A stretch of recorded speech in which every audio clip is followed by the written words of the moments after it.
I bought this house in Spain for $9,000 a little over a year ago. If you followed my story at all, you know this is my third purchase in Spain. I bought my first house for $20,000, my second for $5,000, and then I sold the first two in order to purchase this third house and fully renovate it.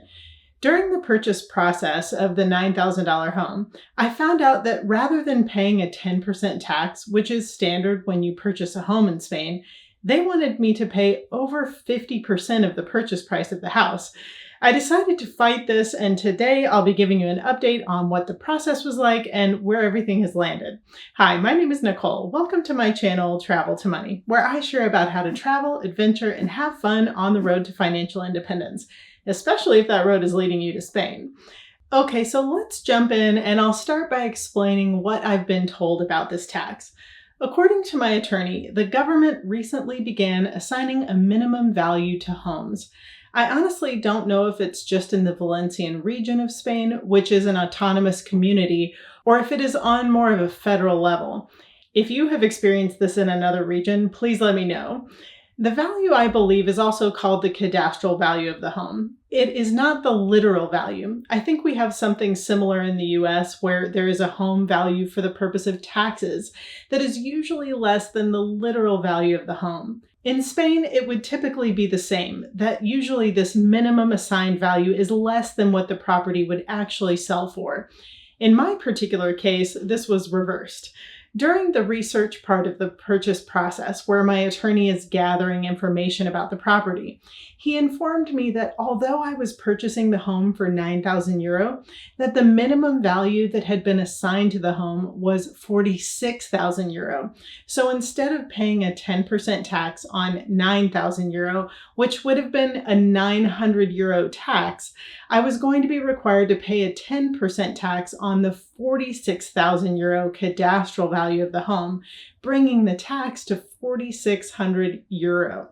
Now, I don't know about anyone else, but I am not Miss Moneybags. I know it probably sounds like I just flutter around buying whatever I want, but that is not the case. Just like most people out there, I have to plan. A $3,700 surprise is not something I can just afford to take lying down. Now listen, I get that some people might be like, boo-hoo, you had to pay extra on one of the cheapest houses ever. And I get it, but I still can't just pull money out of the sky. I also need for things to make sense to me, but this law wasn't making sense to me, and here's why. The first house I purchased just 3 doors down from this one, I got for just under €20,000, and I paid my normal 10% purchase tax. But that house needed almost no renovation. I could move right into it and live. Plus, it also had the utilities connected. This new house that I was purchasing had a completely caved-in roof and was unlivable. It is slightly larger, but not by that much. Also, when I bought the $5,000 house, which was definitely in worse shape than both of the other two, I also only had to pay the 10% purchase tax, so this just wasn't adding up to me.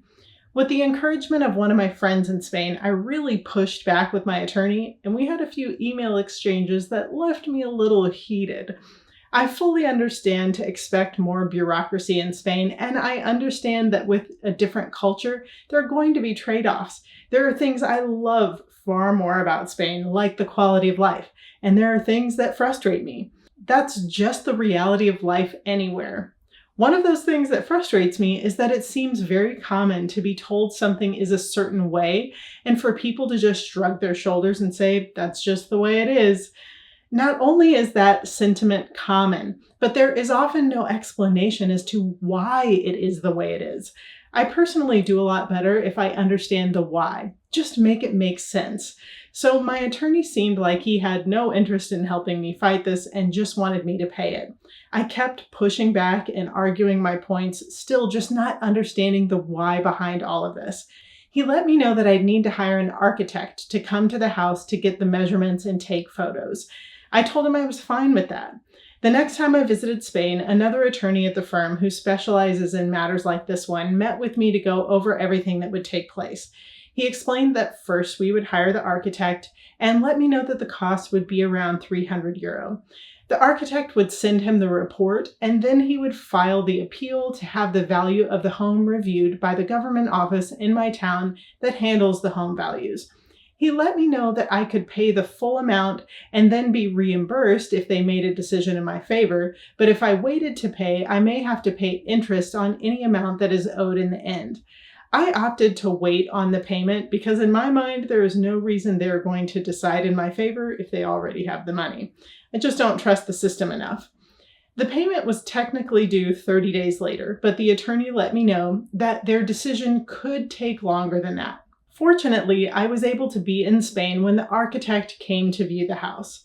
One of my issues was that we had already done a considerable amount of work on the house by the time the architect came, but I was able to provide him with photos of the damage to the home at the time of purchase, which seemed to be sufficient. Now, it was in this meeting with the architect that I was finally able to get some of the answers as to why the house was valued like this in the first place. You see, two owners prior to me, which had been just a few years before, the person who purchased the house filed for a builder's permit to renovate the house. When you make any changes on a home, you are supposed to file each change individually and basically pay a tax for the renovation work you're doing. For example, if I wanted to change the countertops in my kitchen, I should technically go to town hall, let them know what I want to do, and then pay a small fine or a tax in order to complete the work. But if you want to bypass this because you are going to be doing a complete overhaul, you can instead get a permit of sorts to complete a full renovation. I've heard a range of prices for this from anywhere between 11 and €1,800. I've also heard that if you go this route, you are technically responsible for the structure of the house for like 10 years afterward. I'm not sure if that is accurate or enforced in any way, but these are just some of the things I've heard. It's also important to know that you don't actually have to be a builder or licensed in order to get one of these permits. Okay, so the former owner of this house had purchased one of these permits to fully renovate the house. And technically speaking, it was renovated.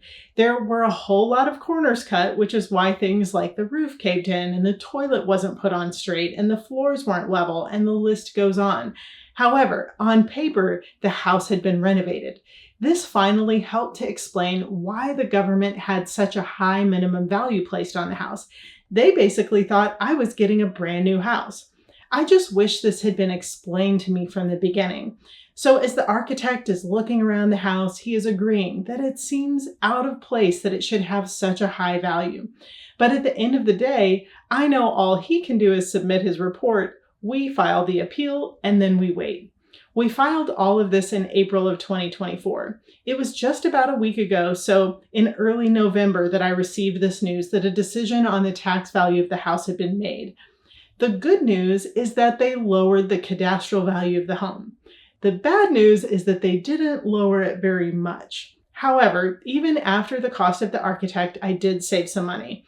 They decided that the new cadastral value would be just over €38,000, which would effectively lower the tax amount to €3,800.